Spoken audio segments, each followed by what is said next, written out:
유대인의 지에서 탈무드에 보게 되면 이런 이야기가 있습니다. 어떤 왕이 광대를 불렀어요. 두 사람을 불렀는데 첫 번째 광대에게는 이 세상에서 가장 악한 것이 무엇인가? 세상에서 가장 악한 것을 찾아오너라 명을 내렸습니다. 두 번째 광대에는 이 세상에서 가장 선한 것이 무엇인가? 가장 선한 것을 찾아오도록 명을 내렸습니다. 시간이 흐르고 난 이후에 이 두 광대는 각각 답을 찾아왔습니다. 그런데 이 두 광대가 찾아온 답이 사실은 한 가지로 동일했습니다. 세상에서 가장 악한 것을 찾았던 광대는 그것은 혀입니다 라고 답을 찾아왔고, 두 번째 광대 역시 세상에서 가장 선한 것이 무엇인가? 역시 혀라고 하는 답을 찾아서 왕에게 아뢰었습니다. 그렇습니다. 이 혀라고 하는 것, 이 혀는 어떻게 사용하는가에 따라서 약이 될 수도 있고 독이 될 수도 있습니다. 가장 선할 수도 있지만 가장 악할 수도 있는 것, 그것이 바로 우리 사람의 혀더라라는 것입니다. 그러기에 이 말 한마디가 그야말로 인생을 통째로 바꾸어 버리기도 합니다. 여러분 지존파 기억하시나요? 예, 여러분 어쩌면은 우리나라 조직에 가장 악랄한 그런 범죄를 저질렀던 그런 조직 중에 하나, 지존파. 그런데 이 지존파의 대부, 그 대부가 청년이 법정에서 결국은 사형 선고를 받았지요. 그가 사형형 집행이 될 때, 죽을 때 이런 말을 남겼습니다. 17년 전 제가 초등학교 다닐 때 학교 선생님한테 미술 시간에 크레파스를 가지고 오지 않았다고 꾸지람을 호되게 받았습니다. 나는 그 당시 너무나 가난해서 가지고 올 수가 없었는데 그 말을 차마 할 수 없었습니다. 그러니까 선생님이 하시는 말씀이 너는 왜 말을 듣지 않느냐라고 화를 내시면서 매를 때렸습니다. 나중에는 준비물을 가져오라면 훔쳐서라도 가져와야 될 것 아니냐라고 하셨습니다. 그때부터 나는 빗나가기 시작했습니다. 초등학교 선생님의 그 한마디가 내 일생을 바꿔 놓았습니다. 그때부터 나는 물건을 훔치기 시작했고 점점 훔치는 것이 재밌어졌습니다. 도적질을 시작한 것이 내 운명을 이렇게 만들었습니다. 말 한마디가 인생을 이렇게 바꾸어 버립니다. 어린 자녀들을 향한 그 말 한마디, 잘못 말한 그 한마디, 그것이 이런 무서운 결과를 가져올 수 있다라고 하는 것, 이것을 우리는 알아야 합니다. 특히 어린 자녀에게 향한 말은 그대로 그들의 인생에 아주 뿌리 깊게 콕 박히게 됩니다. 깊은 영향을 끼칩니다. 말은 이처럼 힘이 있습니다. 말이 이렇게 힘이 있다라고 하는 것, 이것에는 이 말에는 지대한 영향력이 있기 때문입니다. 일본의 연구가 이 에마토 마사루 씨가 바바를 가지고 실험을 했어요. 이 에마토 마사루가 우유병 2개에다가 각각 바바를 넣어 놨습니다. 그리고는 한 우유병에는 감사합니다 라고 하는 글을 써붙였고 다른 우유병에는 망할 자식이라고 하는 글을 써붙였습니다. 그리고는 그 다음 날부터 날마다 이 두 초등학생에게 그 우유병을 바라보면서 적혀 있는 대로 감사합니다 혹은 아니면 망할 자식이라고 그대로 그렇게 각각 병에 대고 읽게 했습니다. 한 달 이후에 어떤 결과가 있게 되어졌는가? 놀라운 사실이 드러났습니다. 감사합니다라고 말한 밥은 발효가 되어서 향기로운 누룩 냄새가 나고 있었습니다. 반면에 망할 자식이라고 하는 말을 들었던 그 우유병, 그 안에 있는 밥알에는 아주 형편없이 부패해서 검은색으로 변하게 되었고 악취를 풍기고 있었다라고 합니다. 이 실험, 이 동일한 실험 일본에서만, 이 에마토 마사루에게서만 일어났던 그런 결과일까요? 이 똑같은 실험을 우리나라 KBS 아나운서실에서도 동일하게 실험을 했던 적이 있습니다. 지식 채널, 이 채널에서 이것을 실험한 것들을 또 짧은 그런 어떤 광고로 내보내기도 한 적이 있었습니다. 똑같이 밥알을 담은 병을 아나운서실에 비치를 했어요.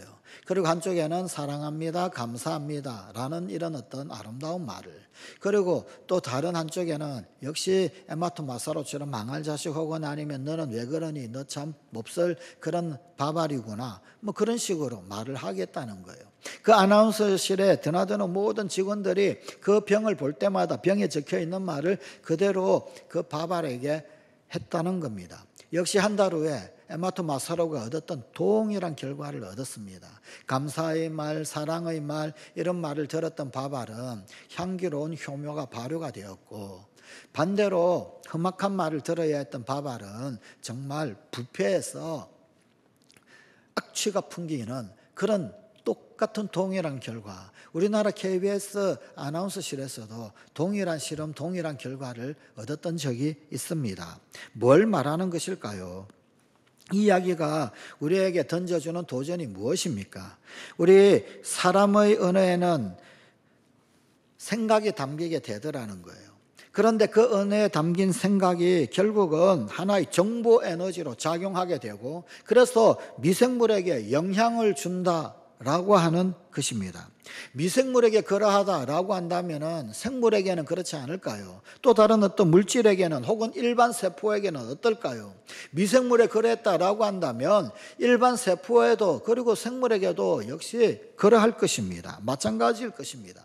분명한 것은 미생물이나 물질 혹은 등 어떤 대상이다라고 한다 할지라도 감사의 경우에는 감사의 결과가, 그러나 불평의 경우에는 불평의 결과가 도출된다라는 것입니다.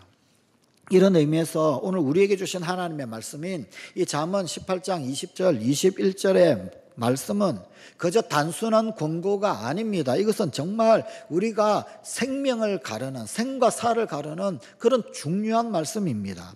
사람이 제 입에 맺는 열매로 배를 채우고 제 입술이 내는 소출로 배부르게 된다. 혀에 죽음과 삶이 달려 있으니 혀를 사랑하는 자는 그 열매를 먹는다. 행복과 불행, 성공과 실패의 그 열쇠가 바로 우리가 평소에 던지는 말 한마디에 달려있더라는 거예요. 혀에 달려있더라라는 것입니다. 그러니 얼마나 중요합니까?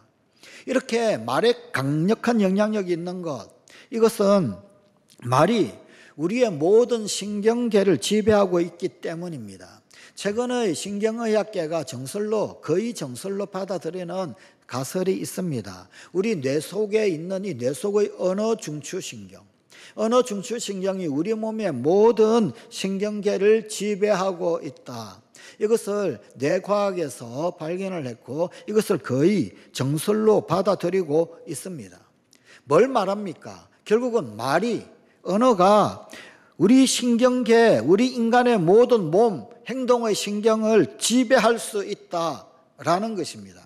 결국 언어가 우리의 삶을 지배한다, 우리의 행동을 지배한다라고 볼 수 있습니다.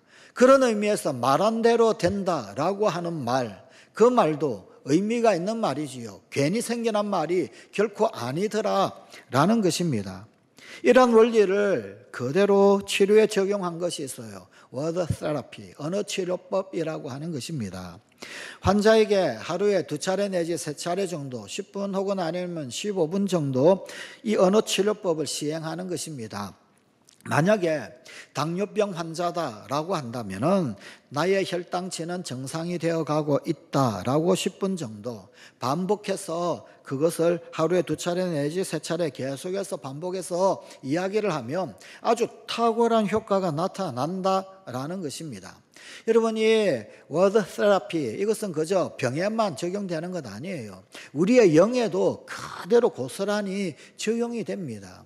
제가 대학교 1학년 때 청년부 동계수련회를 갔었습니다. 그런데 동계수련회 때 이 강사 목사님께서 약을 처방하셨어요. 하루에 3첩을 먹는 약, 아침, 점심, 저녁 3첩을 먹어야 된다는 거예요. 아침, 점심, 저녁에 3첩을 먹는데 그 약은 하나님, 그리고 나 자신, 그리고 마귀에게 말을 하는 그런 처방이었습니다. 아침 혹은 점심 혹은 저녁 그 시간 때가 되면 하나님에게는 하나님, 저는 하나님의 사랑받는 아들입니다 라고 고백을 하고, 그 다음 자신 나에게는 용화야, 너는 하나님의 사랑받는 아들이란다 역시 고백을 합니다. 그리고 사탄을 향하여서는 선포를 합니다. 사탄아, 나는 하나님의 사랑받는 아들이다. 그러므로 너와는 아무런 상관이 없다. 나에게서 멀리 떠나거라. 별것 아니죠. 여러분, 말하는데 뭐 돈이 듭니까? 시간 든다 해봤자 30초도 안 들어요. 아침, 점심, 저녁 세첩을 이렇게 약을 늘 먹으라는 거예요. 많은 학생들이, 그리고 많은 그 청년부 우리 동기들 혹은 아니면은 선후배들이 똑같은 그 말을 들었는데, 강사님 목사님의 말을 그대로 따르고 순종을 했던 사람은 거의 없었던 것 같습니다. 제가 그거를 아멘으로 받아들였어요. 그리고는 2년 동안 계속해서 군대 가기 전까지 2년 동안 아침, 점심, 저녁 세첩의 약을 먹었습니다. 그런데 여러분, 이것이 강력한 영적 영향력을 미치더라는 거예요. 하나님과 얼마나 가까워지는지. 사랑하는 아버지라고 부르면요, 그분이 바로 턱 밑에서 왜 그러느냐, 사랑하는 아들아, 그렇게 말씀을 해주시고 그렇게 응답을 해주시고 그렇게 친밀히 다가오시는 거예요.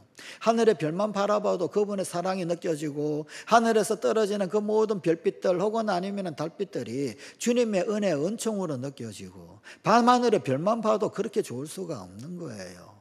점점점 자신도 모르게 영적 강성함이 느껴지게 되고 그러는 거예요. 여러분, 그저 단순히 질병에 국한된 것이 아닙니다. 우리의 영에도 이 말의 능력은 동일하게 영향력이 있더라라는 것입니다. 이렇듯이 이 말이, 언어가 우리의 모든 신경계, 즉 몸이나 혹은 아니면 행동, 그런 어떤 신경을 지배한다라고 한다면 이미 말로서 그 사람의 미래조차도 이미 알 수 있습니다. 그 사람이 도대체 어떤 말을 쓰는가, 그걸 보면요, 그 사람의 미래를 예측할 수가 있다, 그런 말입니다. 모든 사람에게 공짜로 주어지는 것이 두 가지가 있습니다. 하나는 시간은 누구에나 공평하죠. 말도 공짜로 주어져요. 여러분, 말하는데 돈 들지 않지 않습니까? 말은 누구에게나 다 공평하게 주어지는 것입니다. 그런데 시간을 어떻게 활용하고 사용하느냐에 따라서 그 사람의 인생이 달라지듯이, 내가 어떤 말을 하느냐, 말을 어떻게 활용하는가, 거기에 따라서 심지어 천냥빚을 갚을 수가 있다고 하지 않습니까? 또 말을 어떻게 하느냐에 따라서 남에게 미움을 받을 수도 있습니다. 그러고 보면 미움받고 사랑받는 것, 그것도 사실은 내가 하는 말에 달린 거예요.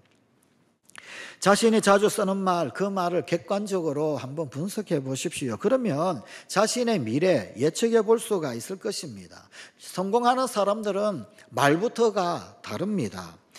요즘 어떠십니까? 이런 질문을 받으면은요, 이 질문에 대하여 보통 한 3가지 정도의 답 있습니다. 첫 번째, 부정형. 두 번째는 평범형. 세 번째는 긍정형. 부정형으로 답하는 사람이 있고, 평범형으로 답하는 사람이 있고, 긍정형으로 답을 하는 사람이 있습니다. 첫째, 부정형. 그들은 이런 질문들을 받으면 이렇게 말을 합니다. 별로예요. 피곤해요. 죽을 지경입니다. 묻지 마세요. 죽겠습니다. 평범형들은 어떻게 말을 하느냐? 그저 그렇지요. 대충 돌아갑니다. 먹고는 삽니다. 늘 똑같이요. 거기서 거기입니다.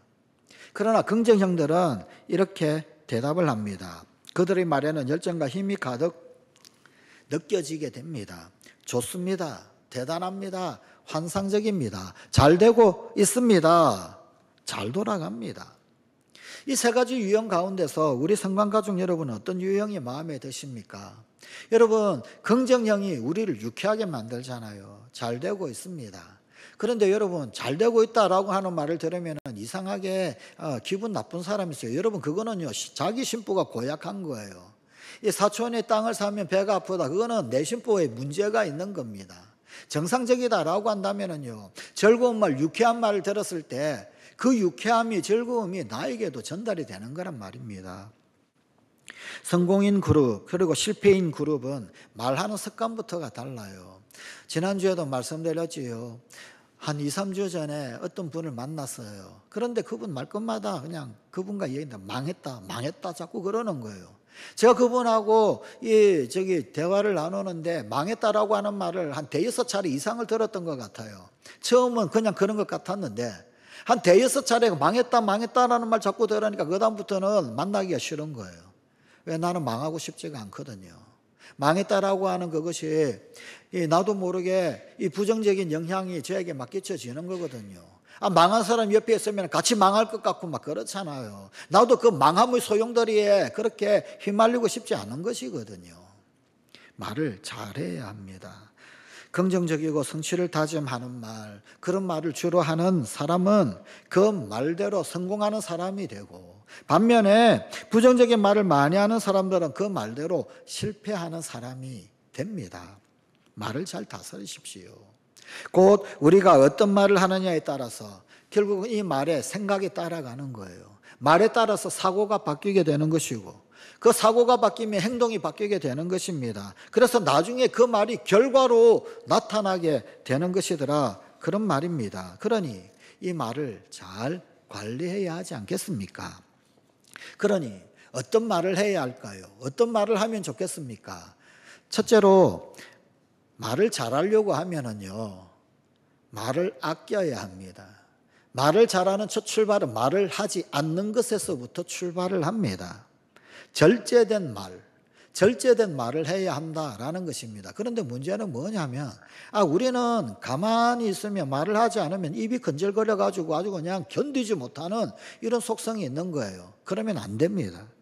성경 잠언 10장 19절은 이렇게 말씀합니다. 말이 많으면 허물을 명키 어려우나 내가 말을 많이 한 만큼 허물이 나타난다.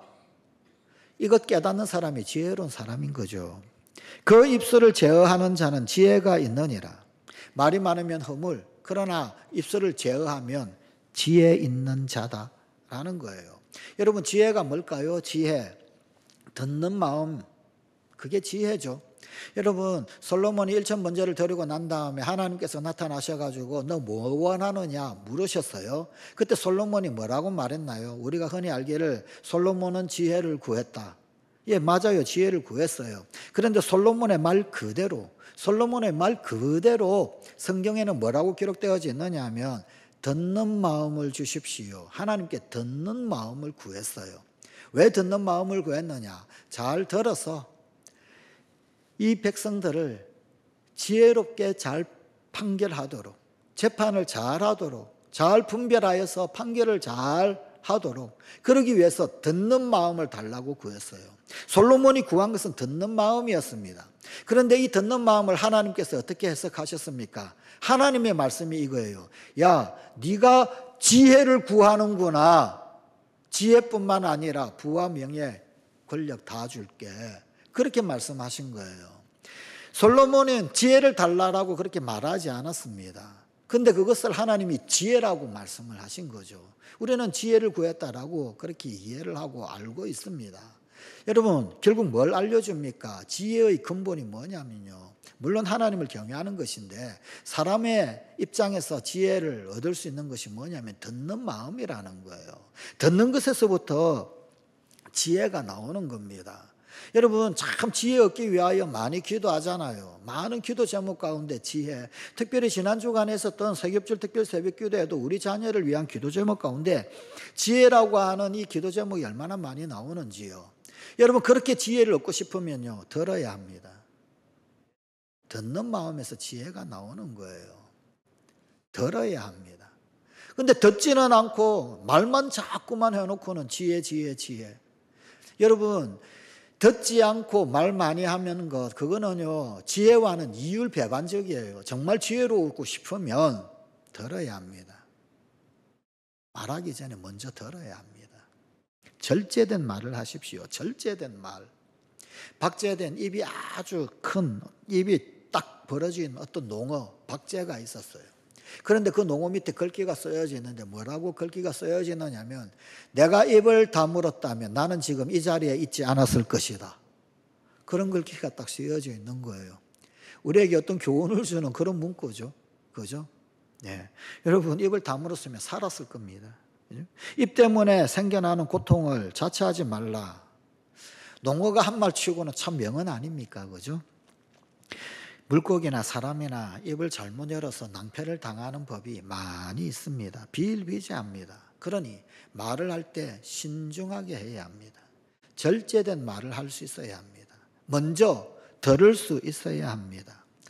여러분, 한번 뱉은 말은 주워 담을 수가 없지 않습니까? 우리가 일단 내뱉은 말은 살아서 움직이는 능력이 있습니다. 그러니 되도록 다른 사람을 축복하는 말을 하십시다. 둘째로 격려의 언어로 말하십시오.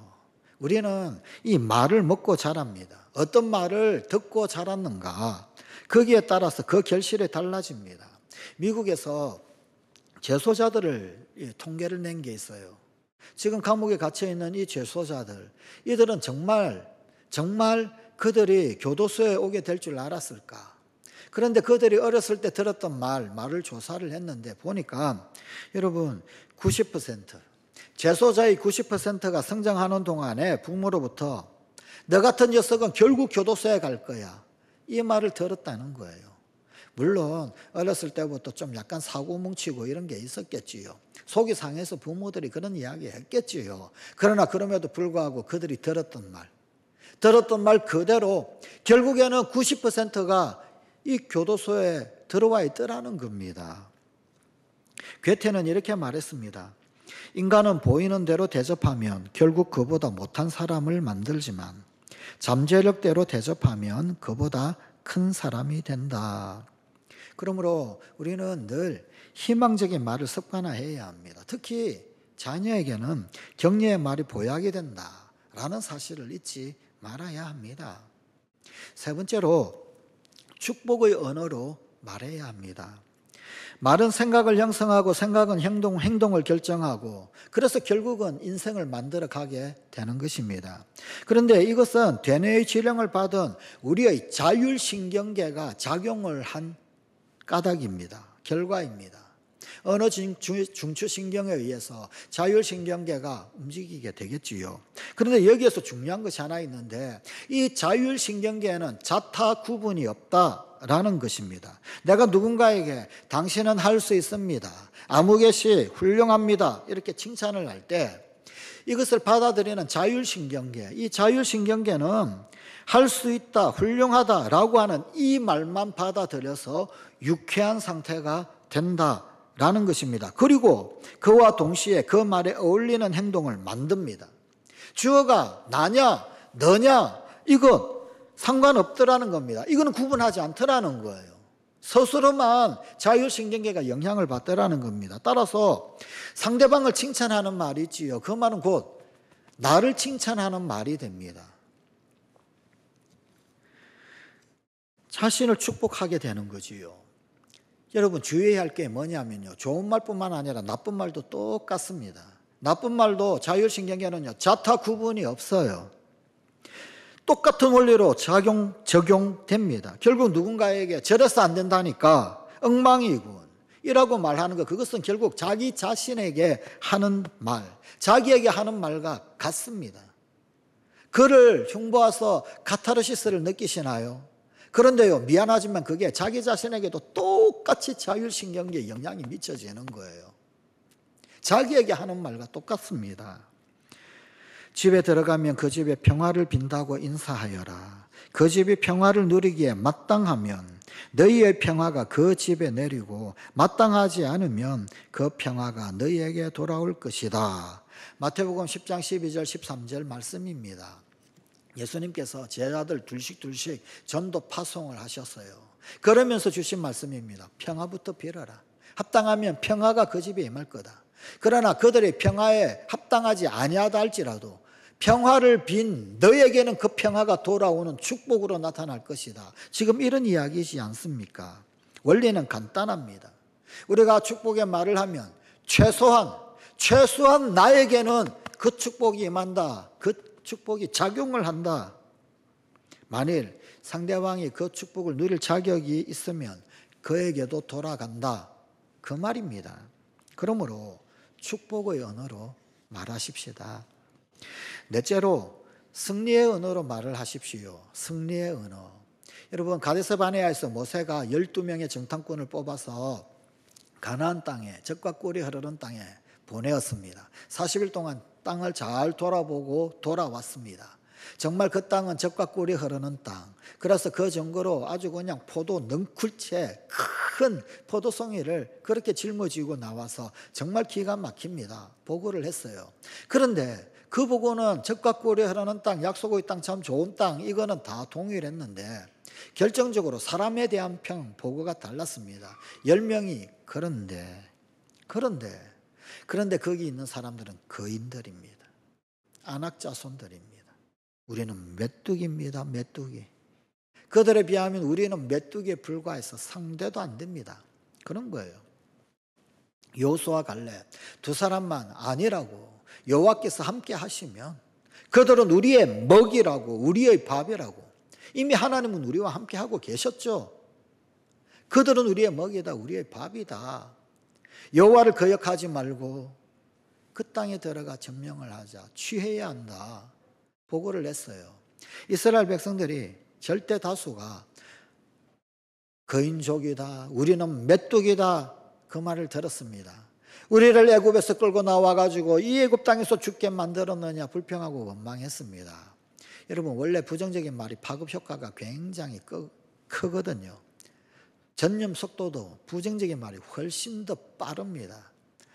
성경을 한번 상상해 보십시다. 혹시 여러분 그들은 우리의 먹이다, 밥이다 라고 보고한 사람이 10명, 우리는 메뚜기입니다 라고 보고한 사람이 2명이었다면 이스라엘 백성들은 어떻게 반응을 했을까요? 그러면 이스라엘 백성들이 와, 그들은 우리의 먹이다 그러면서 나가서 가나안 땅을 점령을 했을까요? 아니요. 2명이 부정적인 보고했다 할지라도 그 2명의 부정이 온 이스라엘 회중에 다 덮이게 될 것입니다. 긍정의 말보다는 부정의 말이 훨씬 더 전염 속도가 빠릅니다. 순식간에 퍼져나갑니다. 결국 어떻게 되었습니까? 정말 젖과 꿀이 흐르는 땅에 들어갔던 사람은 승리의 말을 했던 그 두 사람 여호수아 갈렙뿐이었습니다. 불평불만했던, 그리고 부정의 말, 우리는 메뚜기입니다 라고 하면서 메뚜기 신드롬에 빠졌던 그들은 다 광야에서 죽고 말았습니다. 승리의 언어로 말해야 합니다. 한 세기를 주름잡았던, 또한 아직까지도 복싱 역사 가운데서 가장 위대한 선수 중에 하나로 아직까지도 해자되는 무하마드 알리. 그런데 이 무하마드 알리는 경기에 앞서서 항상 먼저 말로 경기를 했다라고 전해집니다. 이 무하마드 알리의 별명이 떠버리잖아요. 떠버리. 경기하기 전에 벌써 말을 많이 하는 거예요. 상대 선수에게 이러쿵 저러쿵. 예. 여러분 조 프레이저와 긴장감 넘치는 세계 타이틀전을 할 때 그때 이 알리가 조 프레이저에게 이렇게 이야기했대요. 사실은 객관적인 전력. 여러분 이 조 프레이저는 알리를 능가하는 엄청난 펀치력 소유자고 복싱 기술도 알리에 못지않은 정말 위대한 선수라고 합니다. 그런데 그 조 프레이저를 이겼으니 알리가 더 이제 위대한 선수가 되어버린 거지요. 그런데 조 프레이저만큼 역사상 그렇게 강력한 복서도 그렇게 없다고 그래요. 그 정도로 훌륭한 그런 복서인데, 그런데 알리가 시합 전에 뭐라고 했느냐 이렇게 이야기했어요. 지난번 나는 버거너와의 경기에서 진주만 기섭처럼 행동했다면 오늘은 나비처럼 날아서 벌처럼 쏠 것이다. 그 유명한 말, 나비처럼 날아서 벌처럼 쏴라. 그 말을 조 프레이저와 이 시합을 앞두고 한 말이라는 거예요. 그리고 정말 그의 말처럼 챔피언 벨트는 알리의 것이었습니다. 알리가 이겨버렸어요. 후에 이 알리는 선수 생활을 은퇴하면서 이런 말을 했다고 합니다. 나의 승리의 절반은 주먹이었고 절반은 승리를 확신한 나의 말이었습니다. 알리가 그 위대한 복서가 되었는데, 그런데 그 승리의 절반은 사실은 말 때문이었다는 거예요. 말로서 이긴 것이라는 겁니다. 성공한 사람들의 공통점을 보게 되면 하나같이 긍정적이고 적극적인 그런 말을 한다라는 것입니다. 알리가 그의 적극적인 말로 상대를 제압할 수 있었던 것, 그것은 과감한 메시지이자 승리의 날개를 달아주는 그런 힘이 되었던 거예요. 그와 마찬가지로 그 외에도 알리뿐만 아니라 많은 성공한 사람들은 그런 영향력 가지고 있더라는 겁니다. 그리고 그 영향력을 잘 사용하고 있더라는 겁니다. 당장은 눈에 보이지 않아도 나중에는 현실로 나타날 것을 굳게 믿는 것입니다. 만약 누군가의 그 시합에서 졌다, 그리고 혹은 상황에 짓눌렸다 그런다면 어떻게 이야기하면 좋겠습니까? 내가 졌다, 그런 소극적인 말, 그것보다는 뭐 그렇게 말하면 솔직해서 좋죠. 하지만 내가 졌다라는 소극적인 말보다는 이번에는 졌지만 다음에는 내가 더 준비를 잘하겠다. 이번에는 졌지만 다음번에는 꼭 이길 것이다. 다음번에는 완전히 다를 것이다. 적극적인 말을 해야 합니다. 적극적인 승리의 말을 하십시다. 마지막으로 매력의 언어로 말을 해야 합니다. 잠언 15장 1절의 말씀입니다. 유순한 대답은 분노를 쉬게 하여도 과격한 말은 노를 격동하느니라. 또 잠언 15장 23절입니다. 사람은 그 입의 대답으로 말미암아 기쁨을 얻나니 때에 맞은 말이 얼마나 아름다운고. 야, 여러분 대답 잘못해가지고 혼나는 경우 많죠. 혹은 아니면은요, 뭐 싸움 말리러 갔는데 오히려 그냥 더 싸움 붙이게 만드는 그런 경우도 많죠. 이 말을 잘 못해서 그런 거예요. 제대로 잘 말해야 되는데, 알맞은 말을 해야 되는데, 때에 맞는 말을 해야 하는데, 그런데 눈치 없게 말을 해서 그런 거 아니겠습니까? 고속도로 휴게실 가다가 본 문구 글귀가 있어요. 너무 인상적이어서 평생에 잊혀지지를 않습니다. 이 남자 화장실에는 소변기 앞에 글귀들이 이렇게 쓰여 있잖아요. 그죠? 근데 거기에 뭐라고 쓰여 있느냐면 이렇게 쓰여 있었습니다. 한 걸음 앞으로 그 적극성이 당신의 미래를 바꿉니다. 그런데 그 글귀를 읽는 순간에 뭔가 홀린 듯이 그냥 앞으로 한 걸음 나가지는 거예요. 야, 근데 여러분 기분 좋잖아요. 미래를 바꾼다는데. 여러분 보통의 화장실에는 이렇게 쓰여져 있어요. 남자가 흘리지 말아야 할 것은 눈물만은 아니다. 좀 그래요. 그죠? 근데 그 말보다는 한 걸음 앞으로 그 적극성이 당신의 미래를 바꿉니다. 이 얼마나 유쾌합니까? 그죠? 예. 근데 아주 그냥 적나라하게 만약에 이렇게 쓰여 있다고 한번 생각해 보십시오. 오줌을 흘리지 마세요. 그러면은요, 사람 심리가 아주 묘하거든요. 기분 나빠가지고 막 더 흘려요. 그죠? 에라이 한번 골통 맞아봐라 뭐 이런 그런 묘한 심리가 막 작용하잖아요. 여러분 이 매력의 말 할 수 있어야 합니다. 오줌을 흘리지 마세요 라고 부탁하는 말, 그런데 그 말을 상대방에게 플러스적인 언어, 그죠? 상대방에게 플러스적인 언어로 그야말로 재치 있게 그렇게 바꾸어 놓은 것 아니겠습니까? 이런 매력의 말을 할 수 있을 때 그때 말로 말미암아서 유쾌한 영향력이 작용을 하게 되더라는 거예요. 말의 은사를 구한다. 하나님께 구하실 때 여러분 하나님께 매력의 말을 할 수 있게 해달라고 그렇게 구하십시다. 이 무심코 뱉은 말 살아서 움직입니다. 누군가의 가슴에 박혀서 영향력을 행사하는 것입니다. 에밀리 디킨슨이 이런 시를 읊었습니다. 어떤 이들은 말한다. 입 밖에 나오는 순간 말은 죽는다고. 나는 말한다. 말은 바로 그날 살기 시작한다고.